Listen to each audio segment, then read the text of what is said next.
जो भाग्य में होता है वह होकर रहता है। नीति का विधान। भूमिका, भाग्य और कर्म का विषय मानव जीवन का एक महत्वपूर्ण पहलू है। हमारे शास्त्र, पुराण और उपदेश जीवन के हर कठिनाई और प्रश्न का उत्तर देते हैं। जो भाग्य में होता है वह होकर रहता है। यह विचार हमें इस बात की शिक्षा देता है कि भाग्य के आगे मानव का अहंकार, प्रयास और उसकी योजनाएं सीमित हैं। भाग्य और कर्म का यह गूढ़ विषय न केवल दार्शनिक दृष्टिकोण से गहराई रखता है, बल्कि कई कथाओं और घटनाओं में भी इसे सिद्ध किया गया है। इस कहानी के माध्यम से हम इस नीति को समझने का प्रयास करेंगे। एक राजा और भाग्य की शक्ति। प्राचीन समय की बात है। एक बड़े और समृद्ध राज्य में एक राजा राज करता था। राजा धर्मशील, न्यायप्रिय और परिश्रमी था।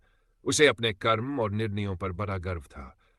उसे यह विश्वास था कि वह अपनी मेहनत और चतुराई से अपने जीवन का भाग्य बदल सकता है। एक दिन दरबार में एक ज्योतिषी आया। राजा ने उसे चुनौती दी और कहा, मैं अपने भाग्य का खुद निर्माता हूं। तुम ये बताओ कि क्या सच में भाग्य पहले से निर्धारित होता है? ज्योतिषी ने मुस्कुराकर उत्तर दिया, महाराज, भाग्य हर प्राणी के जीवन का आधार है। जो भाग्य में लिखा है वह होकर ही रहेगा। यह सृष्टि का नियम है।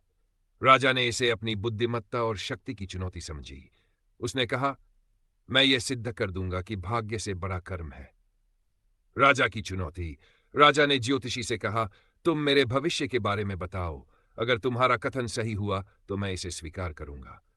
ज्योतिषी ने गणना की और कहा, महाराज, आज से 7 दिन बाद एक बड़ी घटना आपके जीवन को बदल देगी। राजा ने इस भविष्यवाणी को सुना और अपने मंत्री परिषद को बुलाया। उसने कहा, इस ज्योतिषी की भविष्यवाणी को गलत साबित करने के लिए मैं हर संभव उपाय करूंगा। 7 दिनों तक मेरी हर गतिविधि पर नियंत्रण होगा। मैं स्वयं यह सुनिश्चित करूंगा कि कोई घटना न हो। भाग्य और कर्म का खेल। राजा ने उन 7 दिनों तक खुद को किले में बंद कर लिया। किसी को भी उनसे मिलने की अनुमति नहीं थी। हर वस्तु की जांच की जाती, भोजन और पानी तक को परीक्षण के बाद दिया जाता। राजा ने सोचा, अगर मैं किसी घटना को होने ही न दूं, तो भाग्य कैसे अपना प्रभाव दिखाएगा। 7वें दिन राजा ने राहत की सांस ली। उसने सोचा कि अब वह ज्योतिषी की भविष्यवाणी को गलत साबित कर चुका है। लेकिन शाम होते ही अचानक किले की दीवारों में दरार आ गई और एक भारी पत्थर राजा के कक्ष की ओर गिरा। हालांकि राजा बाल बाल बच गया, लेकिन उसके सिंहासन का हिस्सा टूट गया। यह घटना सुनकर ज्योतिषी ने कहा, महाराज, मैं तो पहले ही कह चुका था कि जो भाग्य में लिखा है वह होकर ही रहता है। आपने इसे रोकने का प्रयास किया, लेकिन यह भाग्य का विधान था कि यह घटना हो। राजा की सीख। इस घटना ने राजा को सोचने पर मजबूर कर दिया। उसने समझा कि मानव का अहंकार भाग्य के विधान को बदल नहीं सकता। वह अपनी मेहनत और बुद्धिमानी से परिस्थितियों को नियंत्रित कर सकता है, लेकिन जो पहले से तय है उसे टाला नहीं जा सकता। नीति की पुष्टि। भाग्य और कर्म के इस खेल को हमारे पौराणिक ग्रंथों और कथाओं में भी गहराई से बताया गया है। महाभारत में भीष्म पितामह ने कहा था, प्रयत्नशील व्यक्ति के लिए भी भाग्य की भूमिका होती है। जो होना निश्चित है वह होकर रहेगा। भाग्य और कर्म की कथा। एक और कथा हमें भाग्य की शक्ति को समझने में मदद करती है। एक गरीब किसान के पास केवल एक गाय थी। वह गाय उसका सबसे बड़ा सहारा थी। एक दिन गाय जंगल में भाग गई। पड़ोसी ने कहा, यह तुम्हारे भाग्य की खराबी है। कुछ दिनों बाद वह गाय वापस आई और अपने साथ कई जंगली गायें भी लाई। अब किसान के पास बहुत सारी गायें थीं। पड़ोसी ने कहा, यह तुम्हारे भाग्य की कृपा है। किसान ने केवल मुस्कुराकर कहा, यह सब भाग्य का खेल है। निष्कर्ष। इस नीति की गहराई हमें सिखाती है कि जीवन में भाग्य और कर्म दोनों का महत्व है। जो भाग्य में होता है वह होकर रहता है। इस पर विश्वास रखना और अपने कर्म करते रहना ही जीवन की सच्चाई है। भाग्य और कर्म का यह संतुलन ही मानव जीवन का सार है। विधि का विधान और कर्म का सिद्धांत। विधि का विधान एक ऐसा शाश्वत सत्य है जिसे बदलना किसी के लिए संभव नहीं, यहां तक कि भगवान के लिए भी नहीं। इसका अर्थ है कि जो भी घटनाएं पूर्व निर्धारित है वे निश्चित रूप से घटित होंगी। हमारे कर्म ही हमारे भविष्य का निर्माण करते हैं और ईश्वर भी इन्हें बदलने में असमर्थ होते हैं, क्योंकि वे स्वयं न्याय के प्रतीक हैं। इस सिद्धांत की पुष्टि के लिए पुराणों, महाकाव्यों और लोक कथाओं में अनेक उदाहरण मिलते हैं। यहां हम एक प्रेरणादायक कहानी प्रस्तुत कर रहे हैं जो इस तथ्य को स्पष्ट रूप से दर्शाती है। कहानी राजा हरिश्चंद्र और विधि का विधान। प्राचीन काल में अयोध्या के राजा हरिश्चंद्र अपनी सत्यनिष्ठा और धर्मपरायणता के लिए प्रसिद्ध थे। उनकी प्रजा उन्हें देवता के समान पूजती थी। एक दिन नारद मुनि ने देवलोक में राजा हरिश्चंद्र की प्रशंसा की और कहा कि वे इतने सत्यवादी और धर्मनिष्ठ हैं कि अपने सत्य और कर्तव्य के लिए किसी भी कठिनाई का सामना कर सकते हैं।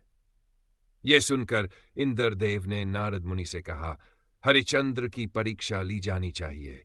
क्या वे सच में इतने धर्मपरायण हैं कि अपनी संपत्ति, परिवार और सुख वैभव को भी त्याग दें? नारद मुनि ने सहमति व्यक्त की और इस विषय को भगवान विष्णु के समक्ष रखा। भगवान विष्णु ने कहा, हरिश्चंद्र का भाग्य पहले से निर्धारित है। जो भी उनके जीवन में लिखा है वह होकर रहेगा। हरिश्चंद्र की परीक्षा। भगवान ने अपने मायावी रूप से ऋषि विश्वामित्र को भेजा। विश्वामित्र ने राजा से आकर कहा, हे राजन, मैं एक यज्ञ करना चाहता हूं और इसके लिए मुझे आपका धन चाहिए। राजा हरिश्चंद्र ने सहर्ष अपना पूरा खजाना उन्हें दान कर दिया। इसके बाद विश्वामित्र ने कहा, राजन, यह पर्याप्त नहीं है, मुझे आपके राज्य की आवश्यकता है। सत्य की रक्षा के लिए राजा ने अपना राज्य भी त्याग दिया। इसके बाद हरिश्चंद्र अपनी पत्नी तारा और पुत्र रोहिताश्व के साथ जंगल में रहने चले गए। विश्वामित्र ने उन्हें और कठोर परीक्षा में डालने के लिए कहा कि उन्हें काशी में जाकर एक श्मशान में कार्य करना होगा। दुख और सत्य की परीक्षा। हरिश्चंद्र ने काशी में श्मशान का कार्य स्वीकार कर लिया। अब वे शवों का अंतिम संस्कार करने के लिए कर वसूलने लगे। उनकी पत्नी तारा और पुत्र रोहिताश भूख से पीड़ित थे। एक दिन दुर्भाग्यवश उनके पुत्र रोहिताश को सांप ने काट लिया और उसकी मृत्यु हो गई। तारा अपने पुत्र के शव लेकर श्मशान पहुंची। हरिश्चंद्र को यह नहीं पता था कि वह शव उनके पुत्र का है। उन्होंने अपनी पत्नी से शवदाह का कर मांगा। तारा के पास कर चुकाने के लिए कुछ नहीं था। इस क्षण में भी हरिश्चंद्र ने अपने सत्य और कर्तव्य का पालन किया। जब उन्हें यह चात हुआ कि शव उनके अपने पुत्र का है, तब भी उन्होंने ईश्वर से प्रार्थना की और अपने धर्म से विचलित नहीं हुए। विधि का विधान। हरिश्चंद्र की परीक्षा पूरी हो चुकी थी। तभी देवता प्रकट हुए और उन्होंने कहा, हे राजन, तुमने यह सिद्ध कर दिया है कि सत्य और धर्म ही सबसे बड़ा आदर्श है। परंतु हरिश्चंद्र ने कहा, यह सब मेरे पूर्व कर्मों का ही परिणाम है। जो भी घटित हुआ वह विधि का विधान था। मैं केवल अपना कर्तव्य निभा रहा था। इस प्रकार राजा हरिश्चंद्र का जीवन इस बात का उदाहरण है कि विधि का विधान अपरिवर्तनीय है। कहानी का निष्कर्ष। यह कहानी सिखाती है कि कर्म का फल अवश्य मिलता है। हमारे भूतकाल के कर्म ही हमारे वर्तमान और भविष्य को प्रभावित करते हैं। ईश्वर भी निष्पक्ष है। ईश्वर न्याय के प्रतीक है और वे भी हमारे भाग्य को नहीं बदल सकते। धर्म और सत्य की महत्ता। चाहे परिस्थितियां कितनी भी कठिन क्यों न हो, सत्य और धर्म का पालन ही सबसे बड़ा कर्तव्य है। संदेश। विधि का विधान कभी मिटता नहीं। जो कर्म में होता है वह सदा होकर रहता है। इस कथन का तात्पर्य यही है कि हमें सदैव अपने कर्मों को शुद्ध और उचित रखना चाहिए। अच्छे कर्म करने से अच्छा परिणाम मिलता है और बुरे कर्मों का फल भी अवश्य मिलता है। इसलिए जीवन में हमेशा धर्म, सत्य और कर्तव्य का पालन करें। नीति और भाग्य विधाता पर आधारित हिंदी पौराणिक कथा। यह कहानी यह समझाने का प्रयास करती है कि भाग्य और नीति कर्म का क्या संबंध है और कैसे भाग्य विधाता के लिखे को कभी बदला नहीं जा सकता। कथा प्रारंभ। बहुत समय पहले एक राज्य था जिसका नाम था सत्यपुर। सत्यपुर के राजा धर्मसेन अपनी सत्यनिष्ठा और धर्म पालन के लिए प्रसिद्ध थे। उनके राज्य में प्रजा सुखी थी, लेकिन राजा के मन में हमेशा यह प्रश्न रहता था कि क्या मनुष्य का भाग्य उसके कर्म से बदल सकता है या जो भाग्य विधाता ने लिख दिया है वह अटल है। राजा ने इस प्रश्न का उत्तर जानने के लिए अपने राजपुरोहित से चर्चा की। राजपुरोहित ने कहा, महाराज, भाग्य और नीति कर्म दोनों का अपना महत्व है। भाग्य विधाता ने जो लिखा है वह कभी मिट नहीं सकता, लेकिन नीति और कर्म से हम उसे प्रभावित कर सकते हैं। राजा को यह बात स्पष्ट नहीं हुई। उन्होंने निर्णय लिया कि वह स्वयं इस गूढ़ प्रश्न का उत्तर खोजेंगे। राजा का प्रयोग। राजा धर्मसेन ने अपने मंत्री और एक साधु को साथ लेकर एक छोटे से गांव का दौरा किया। गांव में उन्होंने देखा कि एक बहुत गरीब व्यक्ति जिसका नाम रघु था, दिन रात मेहनत करता था। फिर भी वह इतना गरीब था कि एक समय का भोजन जुटाना भी मुश्किल था। वहीं उसी गांव में एक आलसी व्यक्ति जिसका नाम विक्रम था, बिना किसी परिश्रम के विलासितापूर्ण जीवन जी रहा था। राजा ने यह देखकर मंत्री से कहा, क्या यह भाग्य का खेल है? रघु मेहनत करता है, फिर भी गरीब है, और विक्रम बिना मेहनत के सुख भोग रहा है।